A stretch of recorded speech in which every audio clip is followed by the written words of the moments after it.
नमः शिवाय।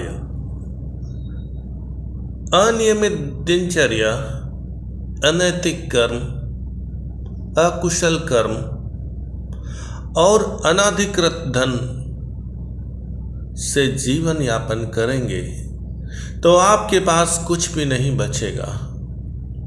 कोई भी धर्मयुक्त कार्य नहीं करेगी, कोई भी औषधि फलित नहीं होगी, कोई भी चिकित्सा पद्धति आपको स्वस्थ नहीं बना सकेगी। फिर एक बात स्मरण रखने योग्य है, स्त्री को स्त्री के निज स्वधर्म और स्वप्रकृति के अनुसार जीना सीखना ही पड़ेगा और पुरुष को पुरुष के निज स्वधर्म और स्वप्रकृति के अनुसार जीना सीखना ही पड़ेगा। झूठी प्रशंसा, झूठे दिखावे के चक्कर में यथार्थ जीवन, यौवन और धन गवाकर मनुष्य स्वयं को ही स्वयं का शत्रु बना लेता है और स्वयं के विनाश की यात्रा प्रारंभ कर लेता है। जीवन का दर्शन करें तो जीवन में सबसे महत्वपूर्ण 3 बातें हैं: जन्म, संभोग और मृत्यु।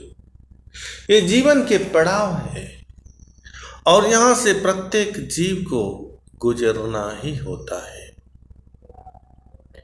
यदि स्त्री और पुरुष के बीच पूर्ण संभोग होने लगे तो रोग और दुख की जड़ें स्वतः ही समाप्त हो जाती है।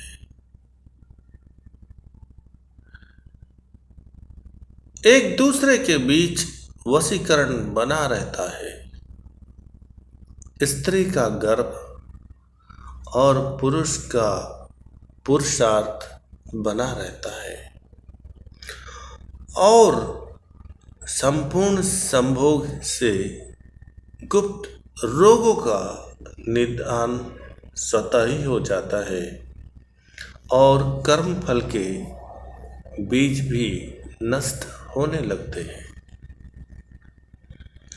भगवान कहते हैं, अप्राणामिति यमस्य वा निद्रा वशंगता पश्चात जागृत वेलायाम शोभ्य ते गल चक्षुषी। जब तक स्त्री निद्रा के वश में है तब तक उसके मुख का चुंबन करते रहे और जैसे ही उठ जाए उस समय उसके नेत्र और गले का चुंबन करते रहे। अनेन विधिनाम कामि वशेत सर्व कामिनी इदम नवा वाच्यमन्यस्मि त्याज्ञा परमेश्वरी। इस विधि से कामी पुरुष तब स्त्रियों को वश में करें। हे परमेश्वरी, यह वशीकरण अत्यंत गोपनीय है, किसी के आगे न कहे। आगे भगवान गर्भ प्रकरण के विषय में बताते हुए कहते हैं, हे महादेवी, ऋतु कालेद भवेत नारी पंचमेह यदा भवेत सूर्य चंद्रम सोयोगे सेवनात् पुत्र संभवा। हे महादेवी, स्त्री को ऋतुकाल में रजस्वला हुए पीछे जब 5वां दिन आवे तब स्त्री का चंद्र बायां स्वर चलता हो और पुरुष का दाहिना सूर्य स्वर चलता हो तब रति करने से अर्थात संभोग करने से पुत्र उत्पन्न होता है। शंखवल्ली गवा दुग्धम पृथ्व्या पो वहते यदा ऋतुस्नानात् पिबेत नारी ऋतुदानम तुयो जयेत। जिस समय ऋतुकाल में पृथ्वी और जल तत्व हो तब स्त्री ऋतु स्नान करके गौ के दूध में शंखवल्ली को पिए तो पीछे पुरुष ऋतुदान दे का भोग कर सकते हैं। आगे भगवान कहते हैं, हे महादेवी, शिव स्वरोदय में जो कुछ हम आपको बताने जा रहे हैं वह अत्यंत गोपनीय है, दुर्लभ है, अज्ञानी को समझने में कठिनाई हो सकती है। भवे तुरग्रीव वाक्य भोगम देहि त्रिविभर्च्व रूप लावण्य संपन्नो नरसिंह प्रसूयते। भगवान कहते हैं, तहाँ भोग समय स्त्री अपने भर्तार से 3 बार भोग मांगने का वचन कहे। ऐसा करने से रूप लावण्य संयुक्त मनुष्यों में सिंह सरिका पराक्रमी पुत्र उत्पन्न होता है। शिशुम्नाम सूर्यवाहिन ऋतुदानम तुयो जये अंगहीन पुमान्य अस्तु जायते त्रास विग्रह।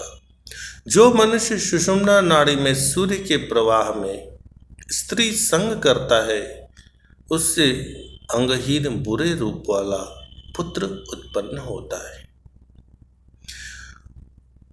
विष्मा के दिवारात्रो विष्मा के दिवाधिपा चंद्रतो शा अग्नि तत्वे बोध्याय पुत्र वाप्नुयात। ऋतु समय के अनंत 5 अर्थात विषम दिनों में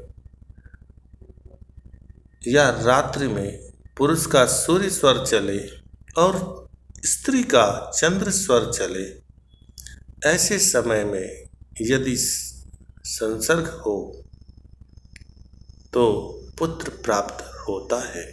आगे भगवान कहते हैं, ऋत्वा भारे भीर्वी पुंसा स्त्रिय चैव सुधाकर उभयो संगमेव प्राप्तेव ध्याय पुत्र व आपनुयात। ऋतु समय में पुरुषों का सूर्य स्वर होवे और स्त्रियों का चंद्र स्वर होवे तब दोनों का संगम होने से वंध्य स्त्री को भी पुत्र की प्राप्ति होती है। आगे भगवान कहते हैं, ऋत्वा आरंभे विपुंसा शुक्रातेज सुधाकर अनेन क्रम योगेन दत्ते कामिनी तथा।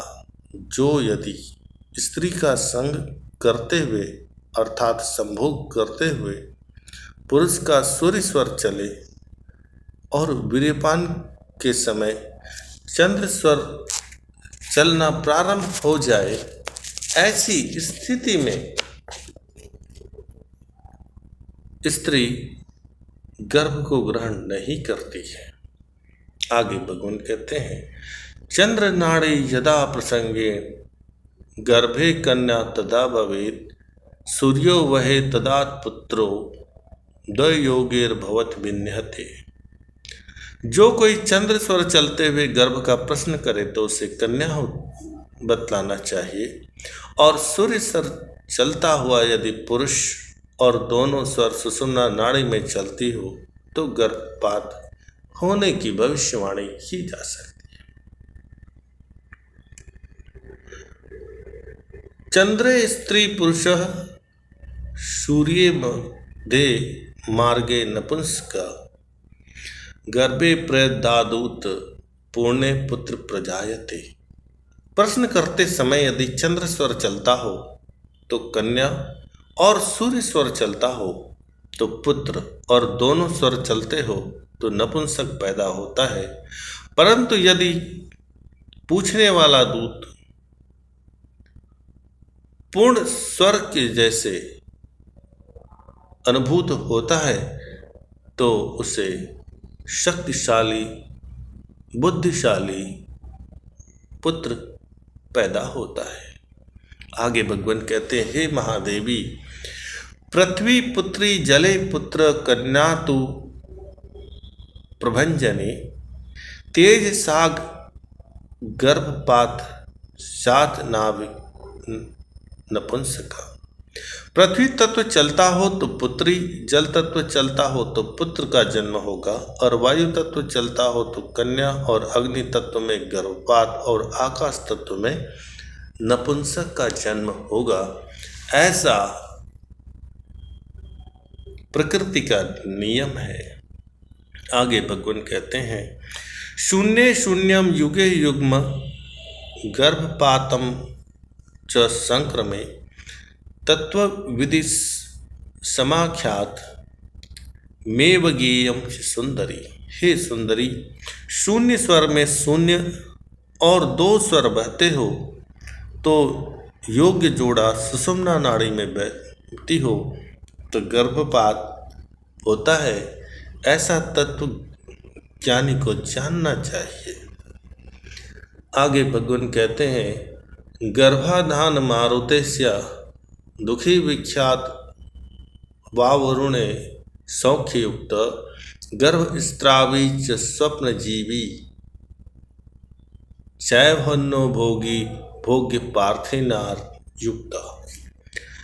जो यदि वायु तत्व में गर्भाधान होए तो दुख वाला पुत्र जन्म लेता है, जल तत्व में दिशाओं में विख्यात और सुख देने वाला पुत्र जन्म लेता है, अग्नि तत्व में गर्भाधान होगा तो गर्भपात हो जाता है अथवा स्व अल्प वायु वाला होता है, और पृथ्वी तत्व में हो द्रव्य और भोग आदि से युक्त रहने वाला पुत्र जन्म लेता है। आगे भगवान कहते हैं, धनवान सौख्य युक्तस्य भोगवानार्थ संस्थिति सा नित्यम वारुणेत तत्वयोग विनश्यति। जल तत्व में जो गर्भाधान हुआ है वह बालक धनवान और सुखी भोगयुक्त होता है, और जो आकाश तत्व में गर्भाधान हुआ हो वह गर्भ नष्ट हो जाता है। इसीलिए हे स्वयं सेवकों, संभोग करते समय स्वरों का ध्यान रखना अत्यंत आवश्यक है, और स्वरों का ध्यान न रहे तो नित्य प्रातः सूर्योदय और सूर्यास्त के समय 10-10 मिनट तक चंद्र नाड़ी और सूर्य नाड़ी प्राणायाम का अभ्यास और साथ में नाड़ी शोधन का अभ्यास अवश्य करना चाहिए। आगे भगवान कहते हैं, माहेंद्रेषु सुतो प्राप्ति वारुणे दुहिता भवेद शेषे गर्भहानि शान जात मात्रस्य वामृति। पृथ्वी तत्व में गर्भाधान हो तो पुत्र उत्पन्न हो सकता है, जल तत्व में कन्या और अन्य तत्वों में गर्भ की हानि होती है अथवा जन्मते ही शिशु मर जाता है।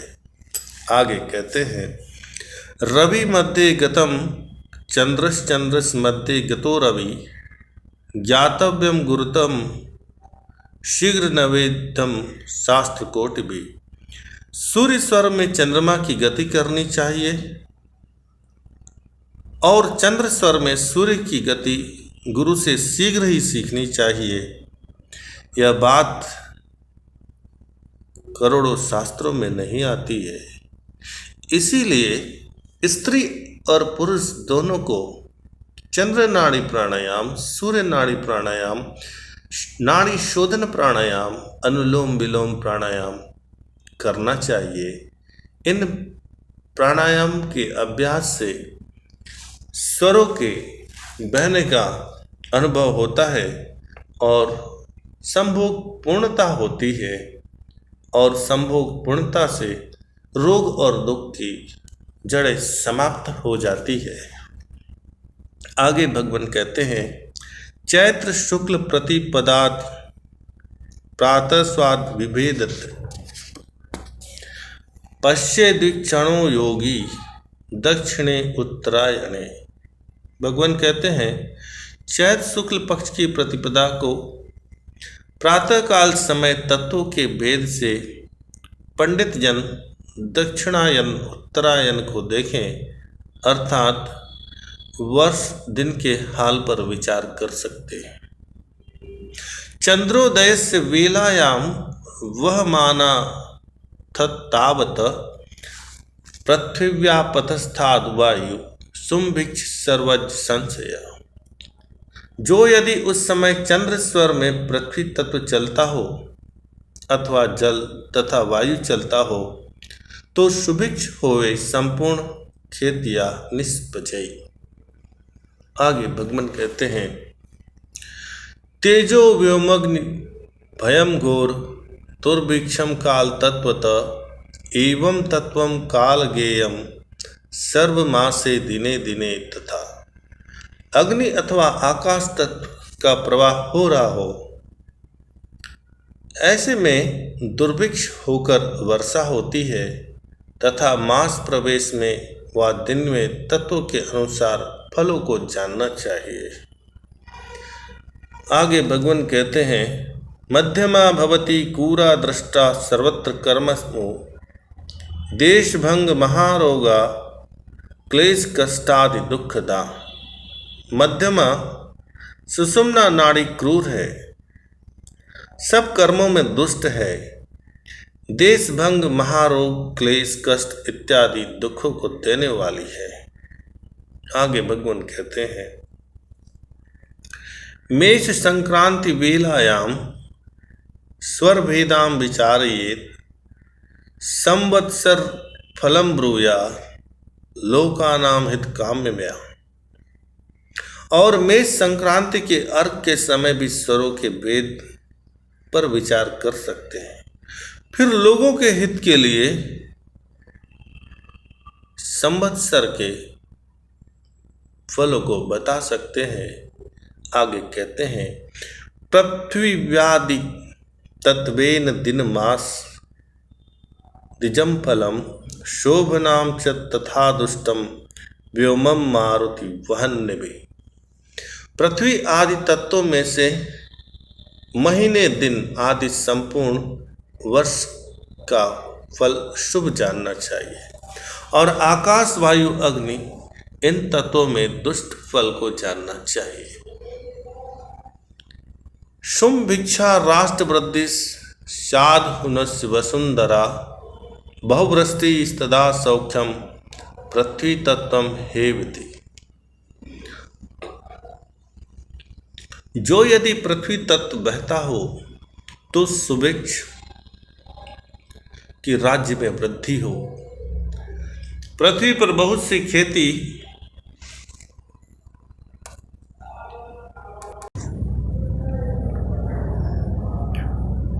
उपज होती है, वर्षा होती है और लोग सुखी रहते हैं। आगे भगवान कहते हैं, अतिवृष्टि सुभिक्षा शाद आरोग्य सौख्यमेव च बहुस्यस तथा पृथ्वी आपत तत्वम वदेहि। जब जल तत्व बहता हो तो अतिवृष्टि होगी और आरोग्य सुख इत्यादि होगा, और पृथ्वी पर धन धान्य की अच्छी उपज हो सकती है। आगे भगवान कहते हैं, दुर्भिक्षा राष्ट्रभंग शादुष्पत विनश्यति अल्पाद तरा वृष्टि अग्नि तत्वदेहि या यदि। जब अग्नि तत्व बहता हो तो दुर्भिक्ष का राज्य भंग होता है, उत्पन्न हुए का नाश, बहुत थोड़ी वर्षा, यह हाल हो जाता है। आगे भगवान कहते हैं, उत्पातो द्रवाभीति अल्प वृष्टि तुरीतय मेष संक्रांति वेलायाम व्योम तत् भवेद्यति तत्रापि यूनता गेयाम सस्यादीना सुखस्य च।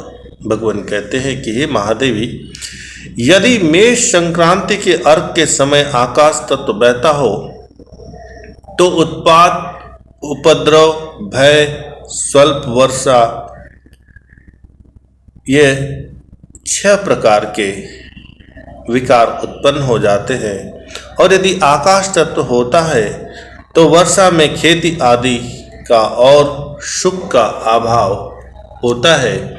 इस प्रकार ज्ञानी जन सामान्य जनों को जीवन का मार्गदर्शन कर सकते हैं। आगे भगवान कहते हैं, पूर्ण प्रवेशेन श्वासे सुखम तत्वेन सिद्धिदा सूर्य चंद्र न यथा ब्रूते संग्रह सर्व सिद्ध्यति। हे महादेवी, जब पूर्ण स्वर चलता हो तो तत्वों के क्रम से संख्य की धन धान्य की सिद्धि को जानना चाहिए। सूर्य स्वर में चंद्रमा तथा चंद्रमा के स्वर में सूर्य ऐसे यदि विपरीत चलने लगे तो अन्न का संग्रह करने से लाभ होता है। आगे भगवान कहते हैं, महादेवी, उष्मे वहन्य तत्वे चेत ज्ञायते केवलम नभा तत्कुर्याद दस्तु संग्राहो द्विमासे महर्धता। यदि विषम अर्थात सूर्य स्वर में अग्नि तत्व का और केवल आकाश तत्व चलता हो तो अन्न आदि वस्तुओं का संग्रह करना चाहिए। इससे 2 महीनों में ही धन धान्य महंगे हो सकते हैं।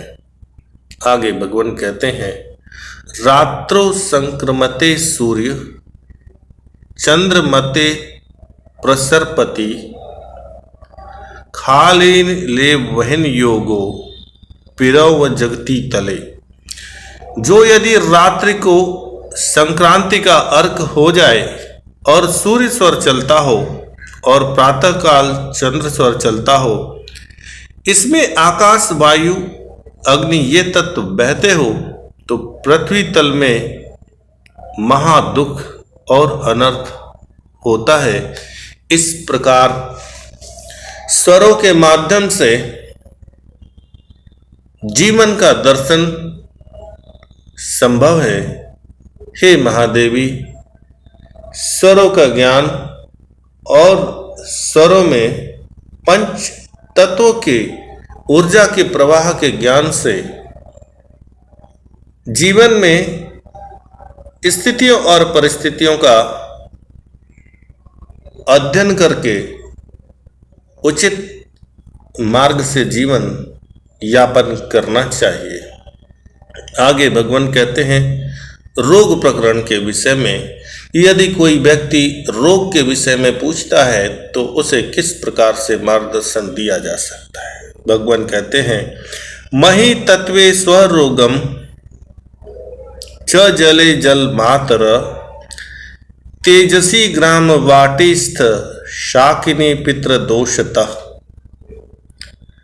प्रश्न करते समय जो पृथ्वी तत्व चलता हो उसकी प्रारब्ध को रोग कहना और जल तत्व बहता हो तो मातृकाओं का दोष जानना और अग्नि तत्व चलता हो तो ग्राम पर्वत का दोष जानना और शाकिनी अथवा पितरों का दोष बताना चाहिए। भगवान माता पार्वती को रोग के मूल कारणों के विषय में बताते हुए कहते हैं कि यदि प्रश्न पूछने वाला है उसके नासापुट के स्वर को पहचान लीजिए और स्वर को पहचानने के बाद में यदि पृथ्वी तत्व का प्रवाह हो रहा है तो रोग का मूल कारण प्रारब्ध होगा। यदि जल तत्व का प्रवाह हो रहा है तो मातृ देवताओं का दोष, अग्नि तत्व चल रहा हो तो ग्राम पर्वत आदि रहने वाली शाकिनी अथवा पितरों का दोष हो सकता है। और इसी कारण से उस रोगी को उसके मूल तत्व को जानकर, रोग के कारण को जानकर मार्गदर्शन करना अत्यंत उचित होता है। आगे भगवान कहते हैं, आदो शून्य गतो दूत पश्चात पूर्णे विषेदति मूर्छितेपि ध्रुवंजवि वेदर्थ परिप्रच्छति। यदि कोई पूछने वाला दूत पहले तो स्वर न चलता हो, उस समय शून्य अंक की तरफ यदि आकर बैठा हो और पीछे पूर्ण अंक की तरफ बैठकर जिस रोगी का प्रश्न किया हो, तो वह मूर्छित हुआ भी रोगी जीवित हो उठता है। आगे भगवान कहते हैं, यस्मिन् अंगे स्थितो जीवः तत्रस्थः परिपृच्छति तदा जीव ति जीवो सोयादि रोग रूपदुता। जो यदि जिस अंग में जीव स्थिर हो, उसी अंग की तरफ बैठकर यदि प्रश्न पूछे, तो वह सैकड़ों रोगों से युक्त होने के बाद भी उठ करके बैठता है और चलने लगता है।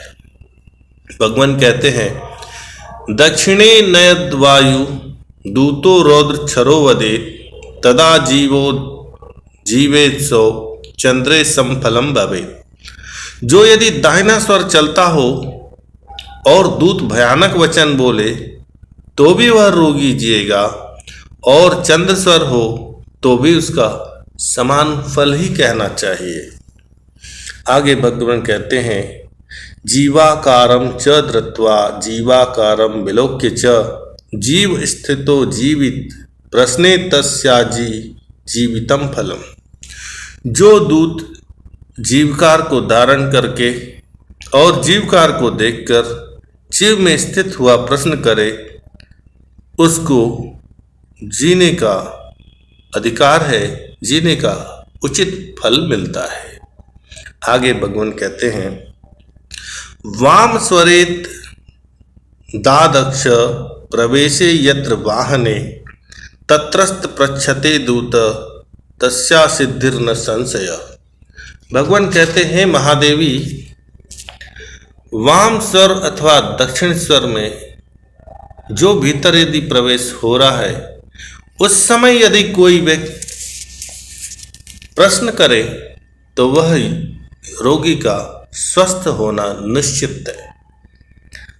प्रश्नोचाद स्थितो जीवो नूनम जीवो हवि जीवत ऊर्ध्वचार स्थितो जीवो जीवो याति मालयम।